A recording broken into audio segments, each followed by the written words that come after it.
Hello friends, आज मैं आपको बताऊंगा पोस्ट पार्चुरेंट हीमोग्लोबिनेरिया यानी पीपीएच के बारे में। यानी आपके पशु में यदि पेशाब के साथ रक्त आता है या ब्याने के बाद यदि आपके पशु में खून आता है पेशाब के साथ, तो क्या ट्रीटमेंट करना चाहिए, इसके क्या सिम्टम्स हैं, क्या कारण है, क्या लक्षण है और इसका क्या उपचार करना चाहिए, पूरी डिटेल से बताऊँगा। तो वीडियो लंबी भी होगी तो वीडियो को आप स्किप करके मत देखना, वीडियो को पूरी देखना। वीडियो पूरी देखेंगे आपको पूरा प्रॉपर नॉलेज मिल जाएगा पीपीएच के बारे में और सही और सटीक जानकारी आपको दी जाएगी। देखो ये क्या होता है पीपीएच, ये एक मेटाबॉलिक रोग होता है। ये भी जो कि क्या होता है कि ये एक रक्त में हीमोग्लोबिन टूट जाने से या हीमोग्लोबिन टूट जाता है या नष्ट हो जाने से वह गुद्दे के रास्ते से होता हुआ मूत्र के साथ बाहर आने स्टार्ट हो जाता है। ये होता कौन से पशु में है, ये यदि आपके पशु में अधिक दूध देने वाली जो गाय भैंस हैं उनमें भी बहुत ज़्यादा देखने को मिलता है, या ब्याने के बाद आपके पशुओं में इस प्रकार की ये दिक्कत देखने को मिलती है। और ये रोग है ये गाय जो संकर नस्ल की गायें हैं वो भैंसों में भी अधिक देखने को मिलता है। बहुत से कारण, देखो इसका कारण क्या है, इटियोलॉजी क्या है इसकी। इसकी एक यदि आपके पशुओं में क्या है कि फास्फोरस तत्व की यदि कमी हो जाती है तो उसकी वजह से ये आपके पशु में इस तरह के सिम्टम्स जो हैं आपको दिखाई देते हैं। या आप अपने पशुओं को या जिस क्षेत्र में यदि फास्फोरस की कमी होती है वहाँ के पशुओं में इस प्रकार की दिक्कत देखने को मिलती है। यदि जहाँ पर यदि आपके जिस एरिया के अंतर्गत बार बार अकाल पड़ जाता है या बारिश नहीं हो पाती है, वहाँ पर हरा चारा यदि पशुओं को नहीं मिल पाता है तो उसकी वजह से भी पशुओं में फास्फोरस की कमी हो जाती है। यानी हरा चारा यदि जहाँ पर यदि पर्याप्त मिलता है तो वहाँ पर फास्फोरस की डिफिशियंसी पशु में कम देखने को मिलती है। इस तरह से कई कारण आपके पशु में हो सकते हैं। या यदि आपके पशु में ब्याने के बाद है कोलेस्ट्रॉल में दूध के साथ अधिक मात्रा में यदि बाहर आ जाता है तो भी आपके पशु में फास्फोरस की डेफिशिएंसी हो जाती है। अब यदि आपके पशु में यदि डेफिशिएंसी हो जाती है तो इसके सिम्टम्स क्या हैं। देखो सिम्टम्स यही है कि यदि आपके पशु में ब्याने के बाद या 2 से 4 माह के दौरान एकाएक मूत्र का रंग क्या होता है, लाल हो जाता है। और पहले भी आपके पशु में यदि फास्फोरस की डेफिशिएंसी हो गई है तो पहले भी आपके पशु में इस प्रकार की दिक्कत हो जाती है। पशुओं को कम भूख लगती है, काफ़ी सुस्त रहता है, निडाल सा रहता है, कमजोरी आ जाती है, जुगाली करना बंद कर देता है। और मूत्र में हीमोग्लोबिन अधिक मात्रा में आने से मूत्र का रंग क्या है कि हल्का भूरा भी हो जाता है। और जो दुधारू पशु हैं उनका दूध एकाएक गिरावट आ जाती है। टेम्परेचर इसमें क्या होता है कि नॉर्मल रहता है और जो म्यूकस मेम्ब्रेन है वो हल्की पीली हो जाती है, जिस तरह से आपको लगता है कि इसमें एनीमिया हो गया है। और श्वास की यदि आपके पशु है उसमें सांस लेने की गति व हृदय की जो धड़कन है गति है वह भी बढ़ जाती है। इससे क्या है कि आपके पशु में इसमें पशु के गोबर कम करता है तथा मींगने के रूप में करता है। और जो पशु के शरीर के जो आखिरी भाग होते हैं, जो आखिरी भाग का मतलब है कान है, पूँछ है, टांग है, टीठ है, वो क्या होते हैं कि उनके ठंडे पड़ जाते हैं। और पूंछ का जो आधार भाग है वो शुरू से ऊपर उठी हुई होती है। अब देखो इसका डायग्नोसिस हम कैसे करते हैं, जितने मैंने जो सिम्टम्स बताए हैं इस तरह से उसका डायग्नोसिस कर सकते हैं। और पशुओं के जो मूत्र है ब्लड की भी जांच के आधार पर भी किया जा सकता है। और यदि आपका पशु मूत्र पेशाब के साथ यदि खून डाल रहा है तो भी आप ये देख लेना चाहिए कि पशु में इस तरह की डेफिशिएंसी हो गई है। तो इसके लिए क्या ट्रीटमेंट करना चाहिए वो मैं आपको मेरी टेबल पर लेकर के चलता हूँ। जो आपको मेरी टेबल के ऊपर दिख रहा है ये ट्रीटमेंट उस पशु का किया जाता है। यदि आपके पशु में इस प्रकार की दिक्कत होती है तो जितने भी जो पशुपालक हैं वो देख रहे हैं तो उसमें सबसे पहले आप क्या कर सकते हैं कि जो सोडियम एसिड जो पाउडर आता है, सोडियम एसिड फास्फेट साल्ट का, जिस प्रकार से सोडाफोस पाउडर है जाइडस का, ये पाउडर आप पशु को 100 ग्राम पर डे के हिसाब से आप दे सकते हैं। यदि आपके पशु में पेशाब में यदि कोई दिक्कत आ गई है तो सबसे पहले आप ये पाउडर आप उस पशु को दें और ये लगातार दे।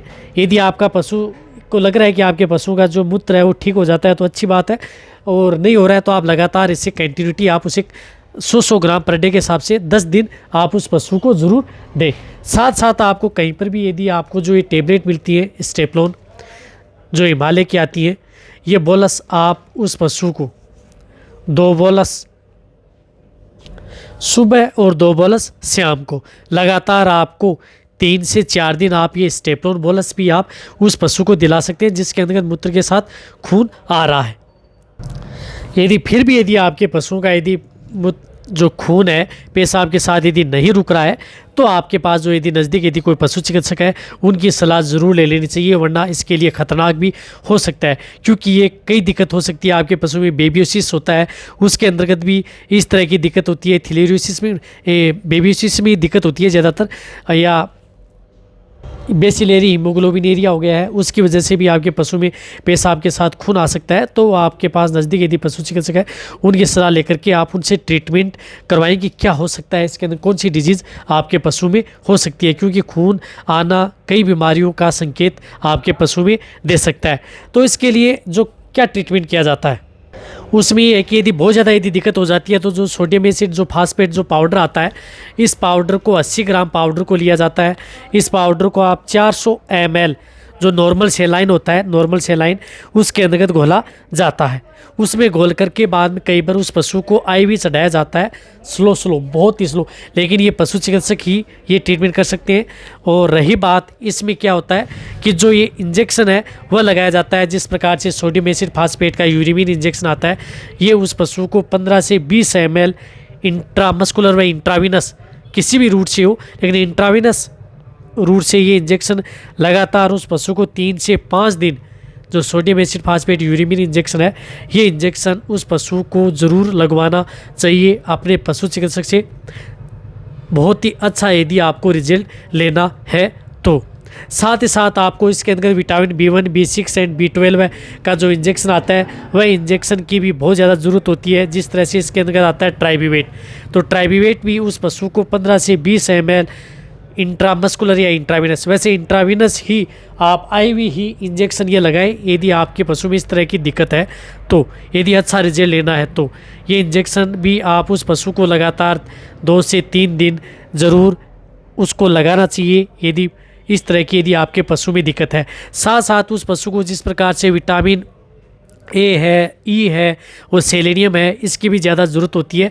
तो आप उस पशु को जो V5 इंजेक्शन आता है केयरवेट फार्मा का, आयोडाइज्ड विटामिन ए, यदि आपको इसके बारे में पूरी नॉलेज लेनी है तो मेरे चैनल पर एक डिटेल सी वीडियो बनी हुई है, वो भी आप जा कर के देख सकते हैं। ये इंजेक्शन भी आप उसको 1 डोज 5 ml इंट्रामस्कुलर ज़रूर लगवाएं, और एक आप उसको 3 दिन बाद में 1 डोज और लगवाएं, जिनमें यदि इस तरह की यदि आपके पशु में दिक्कत है। बहुत ही अच्छा रिजल्ट आपको देखने को मिलेगा यदि आप इस तरह से यदि आप अपने पशुओं का ट्रीटमेंट जो ये कराएंगे तो। जितने भी जो इंजेक्शन मैंने बताए हैं ये इंजेक्शन आप उस पशु को आप अपने पशु चिकित्सक से ज़रूर ये लगवाएं। जितने भी इंजेक्शन, यूरिमिन इंजेक्शन है, V5 है और ट्राइबीवेट, इसका बहुत बड़ा रोल होता है PPH के अंतर्गत यदि आपके पशु में हो जाए। एक और बताना चाहता हूँ कि जब भी यदि आपके पशु में इस प्रकार की दिक्कत ना हो तो इसके लिए आप अपने पशुओं के लिए जो पाउडर आते हैं, जिस प्रकार से चिलेटेड एग्रीमिन फोर्ट है, मिनरल मिक्सर पाउडर है, वह आप उस पशु को 50 ग्राम पर डे के हिसाब से लगातार उन पशुओं को देते रहें। जिन पशु, क्योंकि यदि आपके पशु में इस प्रकार की दिक्कत, आपके पशु में ब्लड के अंतर्गत किसी तत्व की कमी की वजह से आपके पशु में इस प्रकार की दिक्कत देखने को मिलती है, तो आप उस पशु को मिनरल मिक्सर पाउडर ज़रूर दें। मैं एक और बताना चाहता हूं कि जो ये इंजेक्शन है, इंजेक्शन के बारे में यदि आप जिस प्रकार से ट्राइबीवेट है पूरी जानकारी लेनी है, वीडियो बनी हुई है, डिटेल से जाकर के देख सकते हैं।